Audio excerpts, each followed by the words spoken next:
What's up, guys? We're here at AMC Town Square with Chasing Cinema. Mr. James, shoot!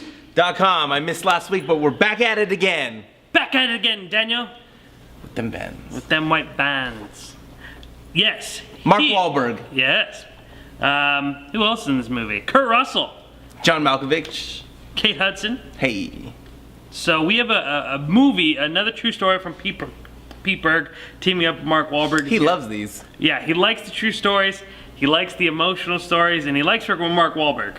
And they have a new one coming out. Yeah, they were working on Same another team, one too, the Boston right? Marathon Yeah. ready. Exactly. I knew there was another one they were working on. Same team. I totally forgot that. It's next year or is it the end of this year? It might be. We had the trailer. I saw that trailer. I forgot. But I know they were working together. They were talking about it at CinemaCon. I had a sneak peek of this movie. I know Jane the Virgin is also in this movie. Gina Rodriguez, I believe her name is. I could be wrong on that. But she's also in there. She was like breakout star at CinemaCon, so she was getting a lot of press. But they introduced this movie. I'm hoping it's good. I liked Lone Survivor. I didn't love it though, and you know we kind of had this conversation back then. Is that you know in these real life movies that you know people actually perished in, it's very hard to kind of judge them because so many people connect it like as if it was real. So they feel bad if they discredit that movie. So hopefully it is a good movie, but at the same time I won't. You know you got to be able to look past if I do not like it. well, I remember the BP spilling. Yes. But this is I'm sure it was pretty crazy. It was like I remember that coverage too. It was like all the time because it was a constant issue. Yeah, I'm not gonna lie though, and because I don't want to make myself just sound like it's like that you were doing research. Yeah, from Las Vegas, it wasn't. I knew it was existing. Yeah. But it honestly didn't affect me. I'm not gonna lie. Like I knew it was horrible, Travis. I knew all that, but it wasn't a big deal to me. People who watch this channel have probably come to realize me and you are really bad at paying attention to what's going on current event wise, because every time there's a movie that comes out with like things that happened a few years ago, we're like, yeah, we knew something was happening. I didn't even know Sully happened. It's true, but if you ask Shu what movie that this person sang on 2017, you know we know stuff like that. Yeah. It's kind of but let's hop into it. It's about only an hour and 40 minutes. It's very short for a movie like this. All right, well, let's hopefully this deep water doesn't make us drown. Ooh. All right, so we just got a Deepwater Horizon. Wow, bro. I don't know when's the last time I remember seeing a movie that I thought was this intense. Like that movie was intense, dude. Like it was a it was a little slow for me the first 30 minutes or so. But right when this can't be a spoiler once it blows up. That's not a spoiler, right? Wow, it was intense, bro. Yeah, I really enjoyed this film a lot. Didn't love it, but I thought it was a really, really good, great film. Loved it.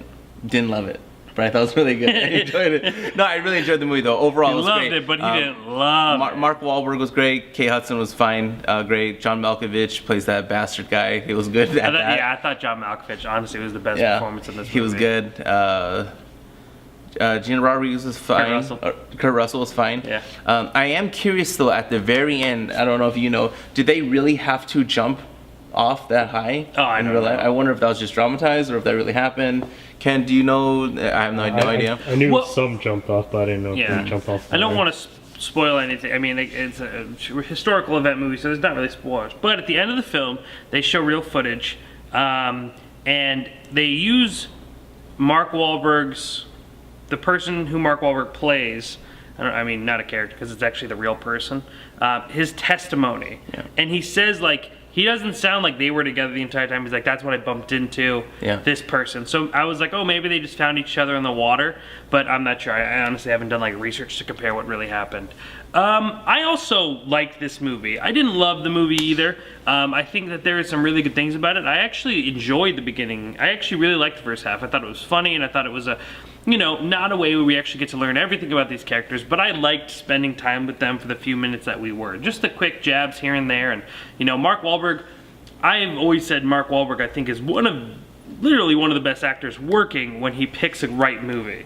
His performance in The Fighter is so good, and then you have him in a movie like this where He's also quite good, but not as good as he's been in the past. But still very, very good, especially at the end of the film. He has this one moment, and you're like, oh man, that's the mark that needs to be performed. And I mean, he's really good in that moment.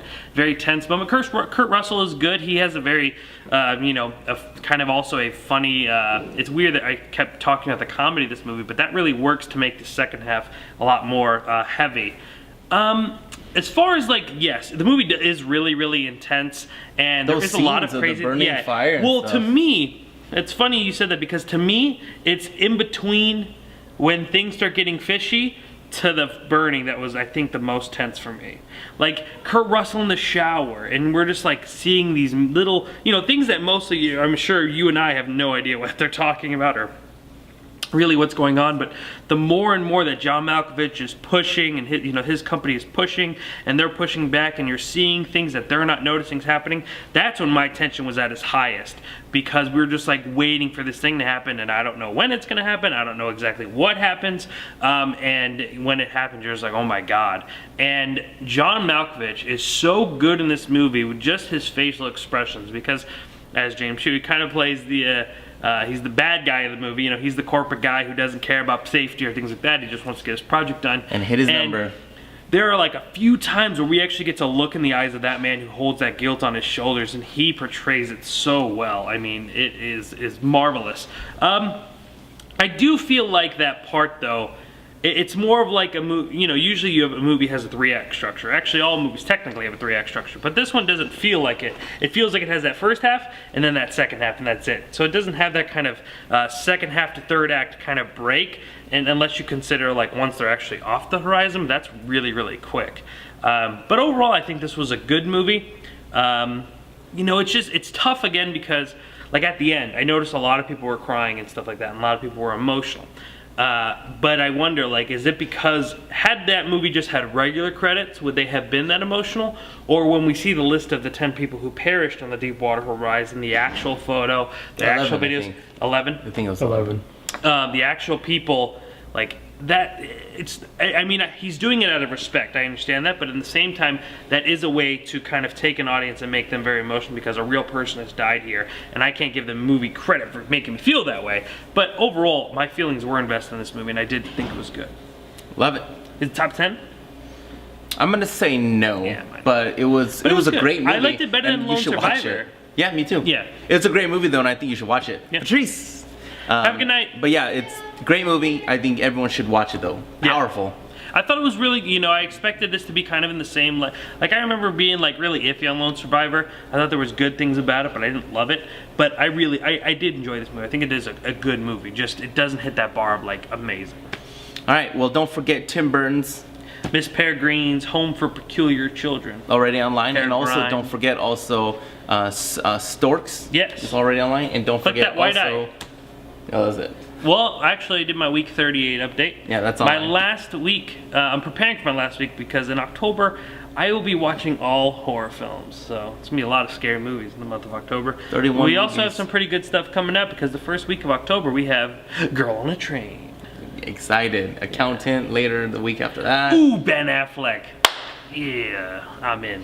All right, we'll be back 7 days for Girl on a Train with one of my favorites, Emily Blunt. Emily Blunt, she's good. ChasingCinema.com. Film Lover's website.